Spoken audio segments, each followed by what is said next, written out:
భారత్ తో వాణిజ్య ఒప్పందంపై అమెరికా మంత్రి లుట్నిక్ వ్యాఖ్యల్ని విదేశాంగ శాఖ తీవ్రంగా ఖండించింది. గతేడాది 8 మార్లు ట్రంప్ తో మోదీ ఫోన్లో మాట్లాడినట్లుగా తెలిపింది. 500% సుంకాలు విధిస్తామన్న ట్రంప్ బెదిరింపులకు ఏమాత్రం భయపడే ప్రసక్తే లేదంటూ వెల్లడించింది.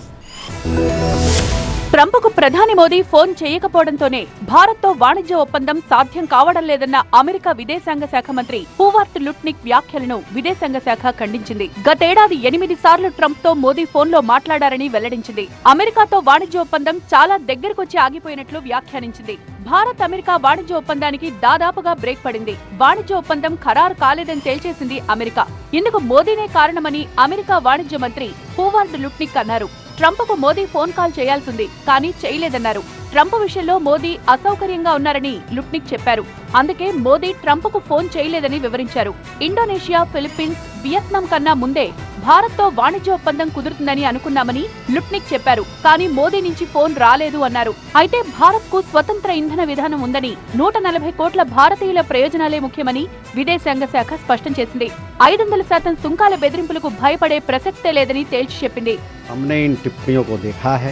भारत और अमेरिका पिछले साल एक द्विपक्षीय व्यापार समझौते पर बातचीत करने के लिए प्रतिबद्ध थे।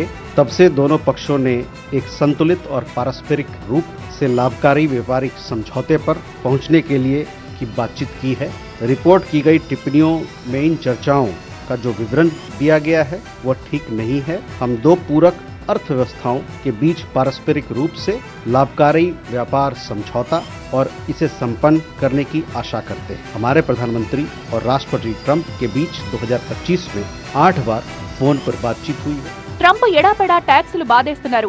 ఇప్పటికే 2 దఫాలుగా చెరో 25% కలిపి ఇప్పుడు 50% వరకు భారత్పై అమెరికా ప్రతీకార సుంకాలు పిండేస్తోంది. మళ్లీ ఇప్పుడు భారత్పై 500% సుంకాలు మోపేందుకు రంగం సిద్ధమవుతోంది. ఈ రేంజ్లో సుంకాలు విధించేందుకు అమెరికా అధ్యక్షుడికి అధికారాలు కల్పిస్తూ ఇప్పటికే ఒక బిల్లు రెడీ అయింది. అయితే భారత్పై ప్రతిపాదిత సుంకాలపై తమకు అవగాహన ఉందని విదేశాంగ శాఖ వెల్లడించింది.